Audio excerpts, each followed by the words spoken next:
नमस्कार, आप देख रहे हैं आपका अपना चैनल भिवानी हलचल और खबरों के संग में मैं हूं मनोज कुमार। सबसे पहले शिवरात्रि के इस पावन अवसर पर आप सभी को भिवानी हलचल परिवार की ओर से हार्दिक शुभकामनाएं। और आइए अब डालते हैं नजर आज की हेडलाइंस पर। सावन की शिवरात्रि पर मंदिरों में उमड़ी भक्तों की भीड़, कावड़ चढ़ाकर किया गया जलाभिषेक। किरावड़ गांव में लड़की की कथित हत्या पर सख्त कार्रवाई का पुलिस ने दिया आश्वासन। सीएम फ्लाइंग ने लेबर विभाग में की छापेमारी।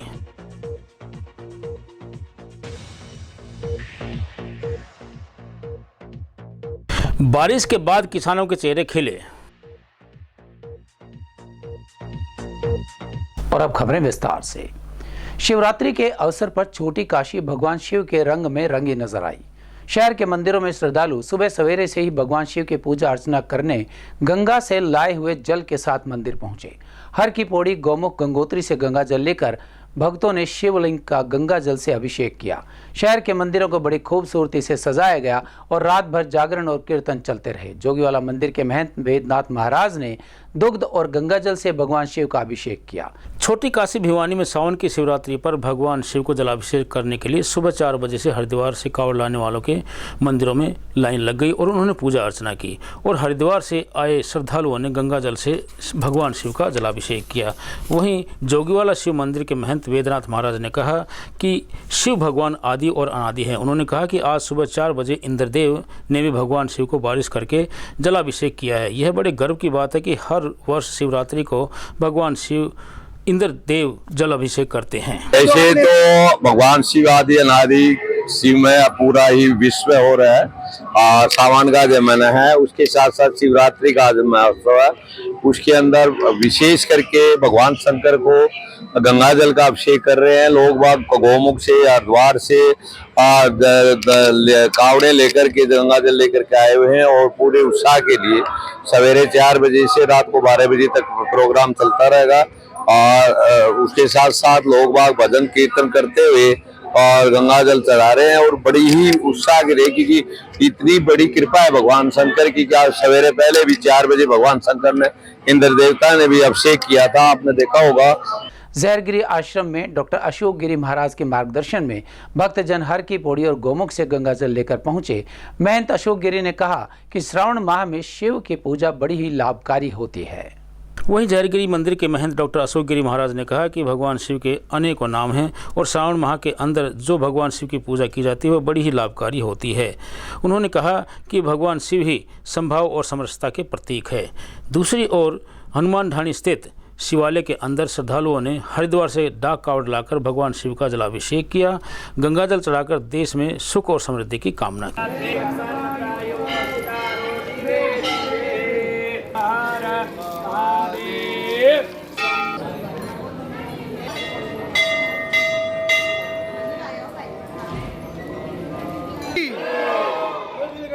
सावन मास का पवित्र महीना, इसमें देवाधिदेव महादेव के भगत अपने सामर्थ्य अनुरूप, अपनी श्रद्धा अनुरूप भगवान मनाने के लिए गंगा जल हर की पौड़ी, हरिद्वार से, कोई गौमुख से, गंगोत्री से, स्थान स्थान से लेकर अपने स्थान पर पहुंचते हैं और भोलेनाथ को मनाते हैं।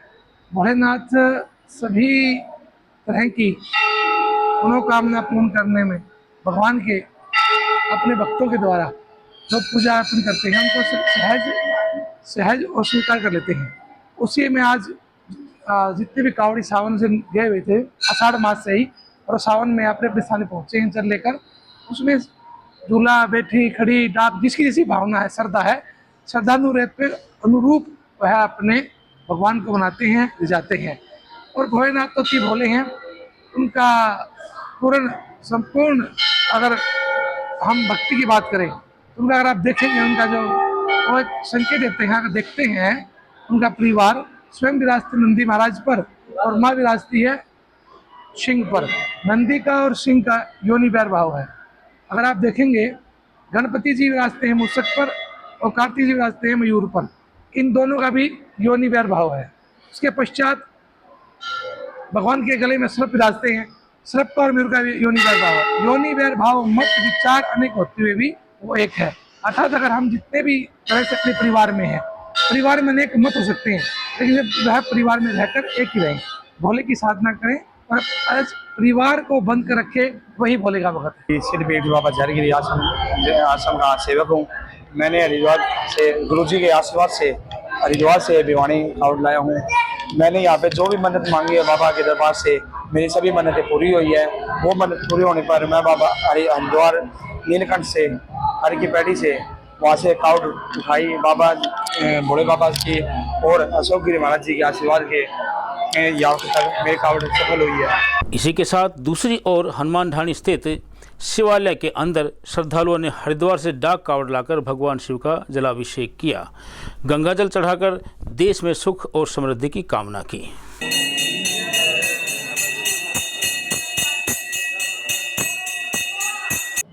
जो आस्था है लोगों में, विश्वास है, भगवान के प्रति श्रद्धा है, उसको लेकर के हर भगत और हर बहन कहीं न कहीं आस्था को जताने के लिए, चाहे हरिद्वार से गंगा जल लाने की बात हो, गौमुख से गंगा जल लाने की बात हो, भगवान को चढ़ा करके कहीं न कहीं कामना करते हैं। समाज में, हमारे परिवार में हमारा सब कुछ अच्छा रहे, उसके लिए कामना की जाती है। और ये त्यौहार बहुत ही बड़ा त्यौहार है, क्योंकि भगवान शिव की आराधना करने वाला ये देश कहीं न कहीं भगवान को मानता है, कहीं न कहीं भगवान की किसी न किसी प्रकार से। और ये श्रावण मास है, तो ये इसमें पूरे श्रावण मास भगत अपने तरीके से पूजा पाठ करते हैं, कहीं भंडारे लगाते हैं, कहीं शिविर लगाते हैं, कहीं कावड़ लेके आते हैं। तो बहुत अच्छा पर्व है और भगवान के प्रति आस्था का जो एक सैलाब है लोगों में देखने को मिलता है। सभी के जीवन में खुशियाँ भरे, सभी की मनोकामनाएं पूर्ण हो। मेरा यही है कि सभी इस महाशिवरात्रि के पर्व को हर्ष उल्लास से मनाएं, कोई हुड़दंगबाजी ना करे। और जैसा आपने देखा कि सभी मंदिरों में श्रीमान पुलिस अधीक्षक वरुण सिंगला के दिशा निर्देशानुसार सुरक्षा व्यवस्था चाक चौबंद की गई है। और हमारे द्वारा स्वयं भी सिविल प्रचार में मंदिर के अंदर परिसरों का निरीक्षण किया जा रहा है कि कोई इस तरह की घटना ना घट पाए, जिससे हमारी जो हंसी खुशी है उसमें कोई बाधा उत्पन्न हो। गांव किरावड़ में गुमशुदा युवती की हत्या के मामले में बाली सेना के पदाधिकारी भिवानी पुलिस अधीक्षक से मिलने लघु सचिवालय पहुंचे। सेना के राष्ट्रीय अध्यक्ष जसविंदर पहलवान ने आरोप लगाया कि पुलिस इस मामले को दर्ज करने के बाद भी आरोपियों तक नहीं पहुंच रही है। युवती को तेजाब डालकर उसकी हत्या कर उसका शव नहर में फेंक दिया गया था। उन्होंने पीड़ित परिवार के लिए सुरक्षा की मांग की है। उप पुलिस अधीक्षक का कहना है कि इस मामले में 2 आरोपियों को गिरफ्तार कर लिया गया है और आगे की कार्यवाही की जा रही है। बाली सेना के राष्ट्रीय अध्यक्ष जसविंदर पहलवान ने आरोप लगाया है कि युवती की निर्मम हत्या मामले में बिना किसी जांच पड़ताल के पुलिस ने अंतिम संस्कार करवा दिया, जबकि भिवानी पुलिस ने गुमशुदगी का मामला दर्ज किए जाने के बाद भी युवती को ढूंढना सही नहीं समझा। पीड़ित परिवार को 2 पुलिस सुरक्षाकर्मी की मांग मुहैया करवाए जाने और मामले में अन्य लोगों की भूमिका खंगालकर उन्हें तत्काल गिरफ्तार किए जाने की उन्होंने मांग उठाई। और मेरा नाम लाखन सिंह है। हम लोग दिल्ली चल कर आए। जैसे ही कमल भाई के माध्यम से मामला पता लगा था, किरावड़ के अंदर एक जघन्य अपराध हो गया जो हाथरस से भी खतरनाक है, जिसके अंदर एक दलित लड़की, बाल्मी जाति की लड़की को जो है मतलब बलात्कार करके जो है और नहर में फेंक दिया गया। बॉडी भी नहीं दी गई, आग लगा दी गई। उसका माध्यम पता रखते हम लोग यहाँ प्रोटेस्ट की तैयारी के रूप में आए थे। लेकिन जैसी एसपी से हमारी जो मांग डिमांड थी, लगातार कमल भाई से बात चल रही थी, जैसी हमारी मांग डिमांड थी वो मांग डिमांड हमने एसपी साहब के सामने रखी। चाहे वो SIT की जाँच का मामला हो, उन्होंने मान ली है, या हमारा सिक्योरिटी का मामला हो, उन्होंने बोल दिया हम लोग पुलिस सिक्योरिटी देने के लिए तैयार है, या तमाम चीज़ें जो दोषी हैं उनके लाइव डिटेक्टर टेस्ट जो है वो दिल्ली में होने हैं, उनके लिए भी हामी भर दी गई है। और जो महिला थाने के अंदर इसने अभद्र व्यवहार किया, नीलम और माया, उनके लिए भी बोल दिया गया कि हम लोग इनके साथ जो भी उचित निर्णय होगा कानून के माध्यम से वो लिया जाएगा। आप लोगों को सारी चीज़ दिखाई देगी। वहीं उप पुलिस अधीक्षक दलीप सिंह ने प्रेस वार्ता में बताया कि बुआनीखेड़ा थाना में एक मामला आया था जिसमें 2 लड़कों ने लड़की की निर्मम हत्या कर दी थी और उसके शव को नहर में फेंक दिया था। दोनों आरोपियों को गिरफ्तार कर लिया गया है। इसी के साथ उन्होंने कहा कि जिस पर पुलिस अधीक्षक ने ठोस कार्रवाई करने का परिजनों को भरोसा दिलाया। बुआनीखेड़ा थाना के अंतर्गत एक गांव से एक लड़की लापता होने की शिकायत प्राप्त हुई थी और उस संबंध में एक अभियोग अंकित किया गया था और उसकी अभियोग की इन्वेस्टिगेशन की गई। दौरान इन्वेस्टिगेशन तकनीकी साक्ष्यों को एकत्र किया गया, CCTV फुटेज वगैरह चेक किए गए और उनके आधार पर ये ट्रेस आउट हुआ कि उसी गांव के 2 लड़के उन्होंने उस लड़की को बुलाया और बुला करके उसके साथ गलत काम भी किया और उसके बाद में उसकी हत्या करके और डाबड़ा के पास एक नहर में उसकी डेड बॉडी को डाल दिया था। इसमें पुलिस ने उचित धाराएं लगा करके दिनांक 30 तारीख को दोनों दोषियों को गिरफ्तार कर लिया गया और गिरफ्तारी के बाद पूछताछ में जो उन्होंने व्हीकल का प्रयोग किया गया था, कार का प्रयोग किया गया था, वो भी बरामद कर ली गई और उसमें जितने भौतिक साक्ष्य है वो लिए गए और गहनता से तत्परता से तफ्तीश करते हुए पुलिस ने और ये एक अननोन डेड बॉडी को पहचानते हुए और मामले को ट्रेस आउट किया और इसकी इन्वेस्टिगेशन की जा रही है और कंपनसेशन के लिए जो भी डॉक्यूमेंट्स की रिक्वायरमेंट होती है वो हमने कंसर्न डिपार्टमेंट को डिपॉजिट करा दिए हैं ताकि विक्टिम पक्ष को जल्दी से जल्दी एज पर लॉ जो बनता है वो कंपनसेशन मिले।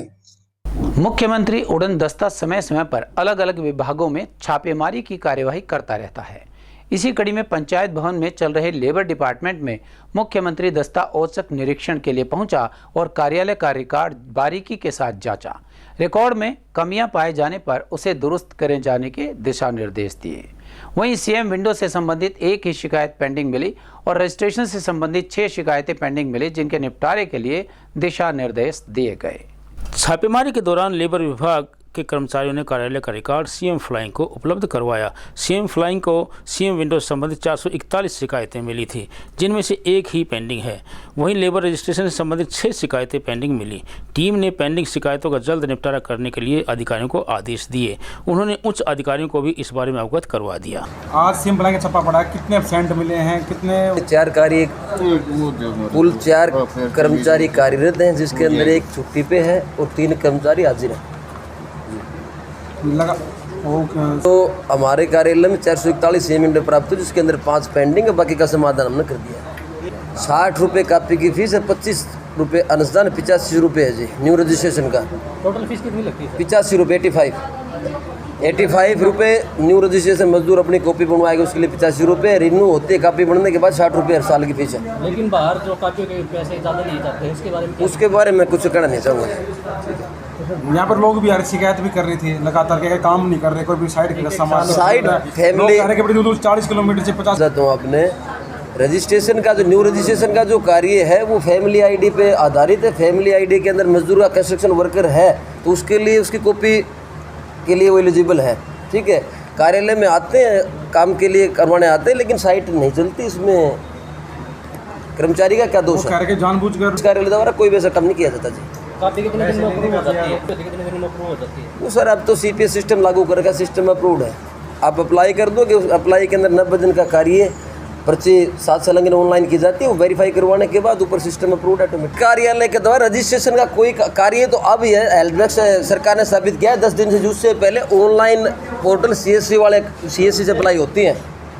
ठीक है, अब 10 दिन से 10-15 दिन सरकार ने जो ऊपर से आदेश आगामी आदेश हुए हेल्प डेस्क के ऊपर 2 कर्मचारी हमारे बैठा रखे जो रजिस्ट्रेशन कर रहे हैं।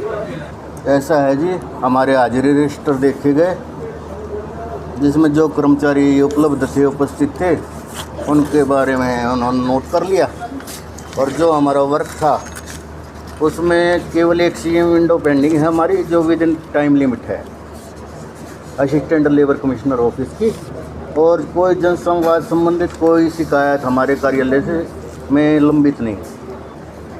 आज की डेट में मैं तो वैसे समाधान शिविर में था, जैसे कि हमारा 11 बजे तक चलता है, इन बिटवीन छापा पड़ा है। तो किस तरह की खामियां तो कितने कर्मचारी यहाँ पे 11 हाजिर मिले, अब्सेंट कितने मिले? अब्सेंट तो इन्होंने नोट कर लिए ना, हमारे ये 4 तो प्रेजेंट दिखा रखे हैं लिस्ट के अकॉर्डिंग, और बाकी एब्सेंट शो कर रखते हैं। कितने एब्सेंट है सर? बाकी तो 5 का 7 का 10 का कुछ तो आइडिया है? 6 एब्सेंट। उमस भरे मौसम में बारिश के दस्तक देने से न केवल क्षेत्रवासियों के बल्कि किसानों के चेहरे भी खिले हुए नजर आए। कृषि वैज्ञानिक डॉक्टर मीनू ने कहा कि बारिश के कारण किसान धान की बिजाई कर सकते हैं और बारिश का कपास व ग्वार की फसल पर भी अच्छा फायदा होगा। बारिश से किसानों को पानी की अधिक आवश्यकता नहीं पड़ेगी और फसलों में भी कीड़े लगने की संभावना कम हो जाएगी। कृषि विभाग की डॉक्टर मीनू ने बताया कि क्षेत्र में हुई अच्छी बारिश से किसानों व आम जन को अच्छी राहत मिली है। किसान अपनी धान की बिजाई अच्छे से कर सकते हैं और कपास व ग्वार की फसल को भी काफ़ी फ़ायदा हुआ है, जिसमें कपास में लगने वाले कीड़े बारिश होने से ख़त्म हो गए हैं। उन्होंने यह भी बताया कि किसानों को आने वाले समय में सावधान रहने की ज़रूरत है, जिसमें कपास में गुलाबी सुंडी नामक बीमारी हो जाती है, इसलिए अपनी फसल की विशेष देखभाल करते रहें। बारिश हुई है पिछले 2 दिनों से, उससे काफ़ी ज़्यादा जो फ़ायदा है वो पहुँचेगा किसानों को। खरीफ की फसलों में हमारी मुख्य फसलें धान, कपास, बाजरा, गुआर जितनी भी फसलें हैं उनमें सब में जो ये बारिश हुई है उससे काफ़ी ज़्यादा फ़ायदा जो किसानों को होगा। और दूसरा जो कपास की फसल है उसमें रस चूसने वाले कीड़े हैं उनसे भी निजात मिलेगी। और जो गुआर की फसल है उसमें भी, बाजरे की फसल है उसमें भी, तो एक तरह से देखें तो ये काफ़ी ज़्यादा फ़ायदेमंद साबित होगी जो बारिश हुई है। दूसरा आगे, लेकिन अगर इसके बाद जैसे जो मौसम आएगा उसमें थोड़ा सावधान रहने की ज़रूरत है किसान भाइयों को, क्योंकि इसमें अभी एक तो कपास की फसल जो है वो गुलाबी सुंडी पनपने की काफ़ी ज़्यादा समस्या आएगी। और जो हमने देखा है, सर्वे किया है, उसमें भी कपास की सुंडी, जो गुलाबी सुंडी है वो देखने को मिल रही है। तो किसान भाइयों से आग्रह है कि वो पूरी निगरानी रखें अपने खेत में, फेरोमोन ट्रैप्स हैं वो लगाएं गुलाबी सुंडी के लिए। और जैसे ही उसका आर्थिक आधार दिखे उनको, एक फेरोमोन ट्रैप में 24 जो मौत है वो दिखे पिंक बोलवर्म की गुलाबी सुंडी की, वैसे ही उसमें जो कंट्रोल मेजर्स हैं वो शुरू कर दें, जो छिड़काव कार्यक्रम है वो शुरू कर दें। छिड़काव कार्यक्रमों के लिए मैं बता दूं कि जो हरियाणा एग्रीकल्चर यूनिवर्सिटी है उसकी 2-3 जो मुख्य सिफारिशें हैं वो जो प्रोफेनोफोस है, क्लोरपायरीफोस है, इनका प्रयोग कर सकते हो। 800 से 1000 ml तक प्रति एकड़ तक इनका स्प्रे किया जा सकता है। दूसरा जो CICR है, कॉटन रिसर्च इंस्टीट्यूट की जो सिफारिश है इमामेक्टिन बेंजोएट की, उसका भी जो काफ़ी अच्छा रिजल्ट देखा गया है गुलाबी सुंडी को के प्रबंधन में। उसकी जो मात्रा है वो प्रति एकड़ 100 ग्राम है। 100 ग्राम 1 एकड़ में हम 250 लीटर पानी में उसको मिला के छिड़काव कर सकते हैं। और अब एक खबर चलते चलते, सावन का महीना भगवान शिव को बहुत प्रिय है, इसीलिए सावन महीने की शिवरात्रि का भी विशेष महत्व माना जाता है। सावन महीने में सृष्टि की रक्षा के लिए भगवान शिव ने समुद्र मंथन से निकले विष को ग्रहण कर लिया था। इस विष के प्रभाव को कम करने के लिए सभी देवी देवताओं ने शिव जी का जल से अभिषेक करना शुरू किया था। कहते हैं तभी से श्रावण महीने में शिवलिंग पर जल चढ़ाने की परंपरा शुरू हुई। एक मान्यता के अनुसार समुद्र मंथन का विष पीने से शिव जी को हो रहे कष्ट को कम करने के लिए शिव भक्त रावण ने तप किया था। इसके लिए रावण कावड़ में जल भरकर लाया और शिव जी को जलाभिषेक किया था। वहीं आनंद रामायण में इस बात का उल्लेख मिलता है कि भगवान श्री राम ने कावड़िया बनकर सुल्तानगंज से जल लिया और देवघर स्थित बैद्यनाथ ज्योतिर्लिंग का अभिषेक किया। एक प्रचलित कथा के अनुसार भगवान परशुराम ने अपने आराध्य देव शिव के नियमित पूजन के लिए पुरा महादेव जनपद बागपत में मंदिर की स्थापना की। कांवड़ परंपरा शुरू करने वाले भगवान परशुराम सावन मास के प्रत्येक सोमवार को कावड़ में जल लाकर भगवान शिव का पूजन करते थे। श्रावण शिवरात्रि के दिन शिव का अभिषेक करने को बेहद शुभ माना जाता है। श्रद्धालुगण कावड़ से विभिन्न स्थानों से पवित्र जल लाकर भगवान शिव का जलाभिषेक करते हैं। पौराणिक समय से आधुनिक काल तक का सफर तय करते हुए कावड़ के स्वरूप और आस्था में भी काफी बदलाव हुआ है। अब काफी संख्या में शिव भक्त अपने वाहन लेकर भोले पर चढ़ाने के लिए गंगा जल लाते हैं। यह पर्व अधिकतर उत्तरी राज्यों में मनाया जाता है, लेकिन अब इसे दक्षिण क्षेत्र में भी मनाया जाने लगा है, क्योंकि इसकी शुरुआती संकल्पना तो रामेश्वर से ही प्रारंभ हुई थी। और अब जाने से पहले एक नजर आज की हेडलाइंस पर। सावन की शिवरात्रि पर मंदिरों में उमड़ी भक्तों की भीड़, कावड़ चढ़ाकर किया गया जलाभिषेक। किरावड़ गांव में लड़की कथित हत्या पर सख्त कार्रवाई का पुलिस ने दिया आश्वासन। सीएम फ्लाइंग ने लेबर विभाग में की छापेमारी।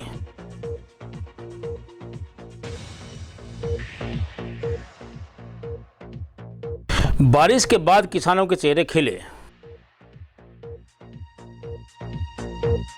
हमारे आज के में बस इतना ही। अगले के लिए देखते रहेगा आपका अपना चैनल भिवानी हलचल।